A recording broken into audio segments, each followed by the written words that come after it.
अब्दुल मलिक ने दोनों को देखा और कहा, बैठो, सब्र करो। जो अल्लाह का घर है उसे इंसान नहीं मिटा सकता। जब तक अल्लाह का हुक्म नहीं, कोई ताकत उसे छू नहीं सकती। रेगिस्तान की गर्म हवा चल रही थी। सूरज की तपिश से रास्ते ढड़क रहे थे। अब्राहा ने ऊंचे तख्त से देखा और बोला, हनीता, तुम लौट आए। बताओ, क्या अरब वालों ने मेरे हुक्म को माना? सरदार, मैंने आपका पैगाम पहुंचाया, मगर उन्होंने इनकार कर दिया। इनकार किया? मतलब उन्होंने मेरे बनाए घर कलीस की ताईद नहीं की? नहीं सरदार, उन्होंने मजाक नहीं उड़ाया, बस अपनी इबादत की वफादारी दिखाई है। उनके सरदार हजरत अब्दुल मलिक ने कहा, इस घर की हिफाजत उसका रब खुद करेगा। रब उनका देखो कैसे बचाता है उनका घर, जब मैं मक्का पर चढ़ाई करूंगा। सरदार, मक्का वालों के दिलों में अपने घर के लिए मोहब्बत है। अगर आप जंग करें तो अरब बिखर सकता है। जो मेरा हुक्म नहीं मानता वो दुश्मन है। मक्का का बाजार उस दिन कुछ अलग मंजर पेश कर रहा था। हर तरफ बेचैनी थी, भीड़ बढ़ती गई, कुछ लोग आते रहे। एक ने कहा, हमारी दुआएं, हमारी नजरें, हमारे बच्चे सब इस घर के साए में पलते हैं, कोई इसे हमसे छीन नहीं सकता। एक अरब ने रात के वक्त उसकी इबादतगाह की बेहुरमती कर दी। ये बात अब्राहा के लिए बर्दाश्त से बाहर थी। अलखुलीस की बेहुरमती ने अब्राहा के अंदर आग लगा दी थी। उसे लगता था कि अगर उसने काबा को गिरा दिया तो पूरा अरब उसके सामने झुक जाएगा। इसी सोच के साथ उसने मक्का की तरफ यलगार की तैयारी शुरू कर दी। अब्राहा ने यमन के तमाम इलाकों से आला तरीन सिपाही बुलाए। हबशी, यमानी, जुनूबी अरब के कबाइल के जंगजू, हर तरफ से फौज एक जगह जमा होने लगी। ये एक तबाहकुन लश्कर था जिसमें हजारों सिपाही, घोड़े, जिर्रा बख्तर, नेजे, तलवारें और जंगी साजो सामान शामिल थे। लेकिन अब्राहा की सबसे बड़ी ताकत वो थी जिसे अरब ने पहले कभी नहीं देखा था, हाथी। अब्राहा ने अपनी फौज से कहा, जब मेरा लश्कर अरब में दाखिल होगा कोई कबीला हमारा मुकाबला नहीं कर सकेगा, और जब काबा ढाएगा तो पूरा अरब मेरे सामने सजदा करेगा। फिर उसने अपने हाथी महमूद के पास जाकर हाथ फेरते हुए कहा, ये हाथी मक्का की दीवारों को गिराकर रख देगा। लश्कर की रवानगी के दिन सन्हा में शोर था, धूल उड़ रही थी और जंगी नारे लग रहे थे, और हजारों सिपाही सीधी सफों में खड़े थे, और आगे आगे वो बड़े हाथी थे जिनकी मौजूदगी से जमीन हिल रही थी। अब्राहा अपने सोने के तख्त पर खड़ा होकर फौज के सामने नारा लगाता है, हम काबा को मिटा डालेंगे। अब्राहा के लश्कर की रवानगी की खबर पूरे अरब में जंगल में आग की तरह फैल गई। अरब के सहराओं में कभी हाथी नहीं देखे जाते थे। ये जानवर सिर्फ हबशा, अफ्रीका और हिंदुस्तान की सल्तनतों में होते थे। जब अब्राहा का लश्कर यमन से शुमाली जाने बढ़ा तो रास्ते के कबाइल हैरत में आ गए। जमीन हिलती महसूस होती और दूर से धूल का बादल उगता था। अब्राहा के लश्कर में सबसे बड़ा हाथी वो था जिसे महमूद कहा जाता था। वो बाकी हाथियों से भी बुलंद था। फौज के आगे आगे लोहे की जंजीरों और मजबूत रस्सों से बंधा गया था।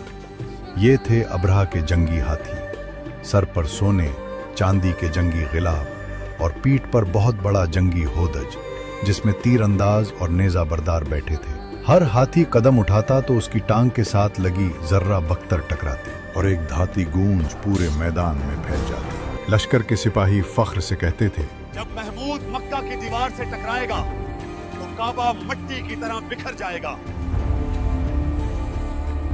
अब्राहा ने अपने हाथियों को इसलिए आगे रखा था कि वो अरब के हौसले तोड़ दे, और ये हिकमत अमली कारगर साबित हुई।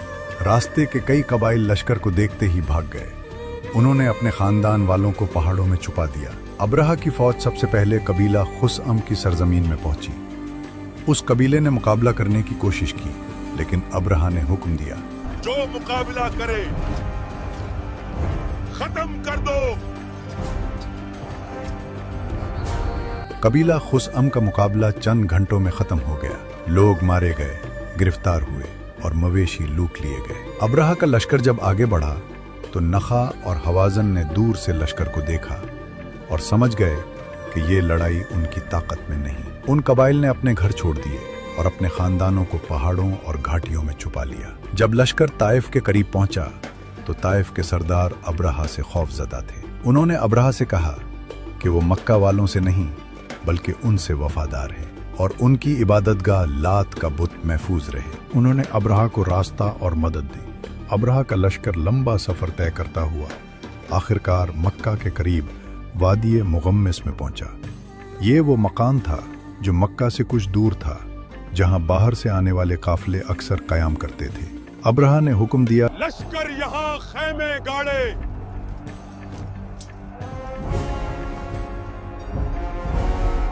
सिपाहियों ने ऊंची ऊंची नीली चादरें नस्ब की, हाथियों को मजबूत रस्सों से बांधा गया और हमले की तैयारी शुरू हो गई। अब्राहा ने ऐलान किया, कल सुबह हम मक्का की तरफ पेशकदमी करेंगे। सबसे पहले उनके माल को जब्त करेंगे ताकि उन्हें हमारी ताकत का अंदाजा हो जाए। उसने हुक्म दिया, करीब के तमाम जानवर, ऊंट, बकरियां, घोड़े लश्कर के कब्जे में लिए जाएं। इसी दौरान उसके सिपाहियों ने कुरैश के 200 ऊंट भी पकड़ लिए, जिनमें हजरत अब्दुल मुतलिब नबी करीम के दादा के ऊंट भी शामिल थे। जब ये खबरें मक्का तक पहुंची तो मक्का की फजा बदल गई। ताजिरों के काफिले रुक गए, बाजार खामोश हो गए, खौफ और गुस्से की एक लहर दौड़ गई। लेकिन वो जानते थे कि बराह रास्त लड़ाई पूरे शहर के लिए तबाही का बाइस बनेगी। रात के वक्त मक्का के दिल में खौफ के साए थे। अब्राहा अपने महल जैसे खेमे में आराम कर रहा था और उसके ख्याल में उसकी जीत यकीनी थी। ये वो लम्हा था जिसमें गुरूर अपने उरूज पर था और अल्लाह का फैसला चंद कदम के फासले पर। इसी दौरान हजरत अब्दुल मुतलिब यानी नबी करीम सल्लल्लाहु अलैहि वसल्लम के दादा अपने वक़ार, हुस्न तदबीर और ईमान के साथ अब्राहा के खेमे की तरफ रवाना हुए। ये वो लम्हा था जब तारीख में एक अहम मोड़ आया। अब्राहा ने अब्दुल मुतलिब को देखा और हैरत से बोला, यहाँ किस लिए आए हो? मेरे 200 ऊंट तुम्हारी फौज ने अपने कब्जे में ले लिए हैं और ये मेरा माल है। मैं ऊंटों का मालिक हूं। मैं समझा था कि तुम अपने मुकद्दस घर के बारे में बात करोगे, मगर तुम अपने ऊंट मांगने आए हो। हजरत अब्दुल मुतलिब ने वक़ार से जवाब दिया, काबा का मालिक अल्लाह, वो खुद इसकी हिफाजत करेगा।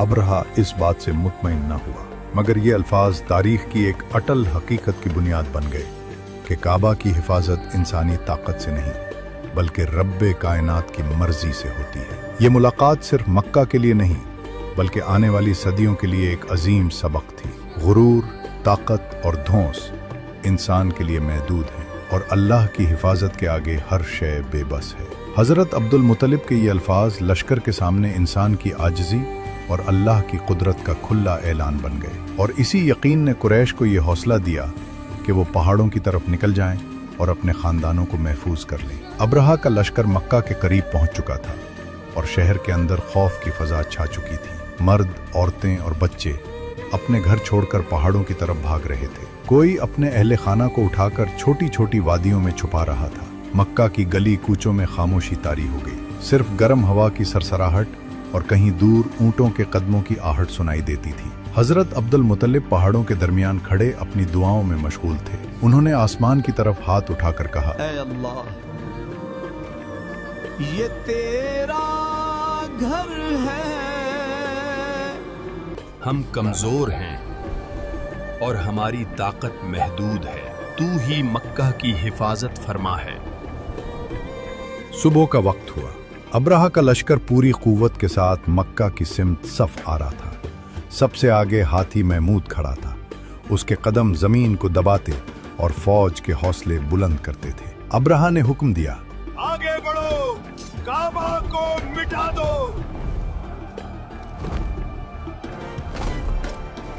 मगर हैरत का आलम यह था कि हाथी महमूद ने एक कदम भी आगे न बढ़ाया। उसे धकेला गया, मारा गया, मगर वो मक्का की सिमत बढ़ने से इनकार करता रहा। इसी लम्हे आसमान पर एक अजीब मंजर जाहिर हुआ। लोगों ने समझा शायद बादल हैं, मगर ये कोई आम बादल न थे। कुरान कहता है, परिंदों के झंड, छोटे छोटे परिंदे मगर फौज की तरह मुनज्जम, आसमान को ढांपते हुए जमीन की तरफ उतरे।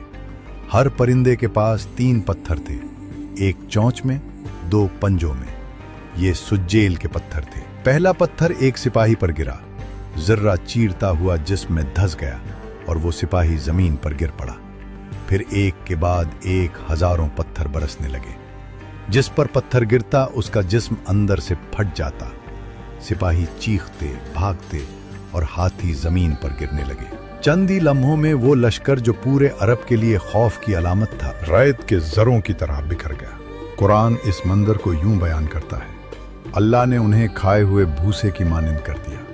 अब्राहा हम खुद भी जख्मी हुआ, वापस यमन जाते हुए रास्ते ही में मर गया। लश्कर मुकम्मल तौर पर तबाह हो गया और काबाहुल्लाह की हिफाजत में महफूज रहा। मक्का के लोग पहाड़ों से यह मंजर देख रहे थे, हैरान व शिजदर, आंखों में आंसू और दिलों में यकीन।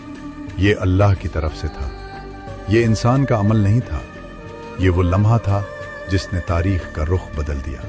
और इसी साल साले फील में नबी आखिरुज़्ज़मां हजरत मोहम्मद की विलादत हुई। जिस घर में आखिरी नबी की आमद मुक़द्दर थी, वो घर महफूज रहा।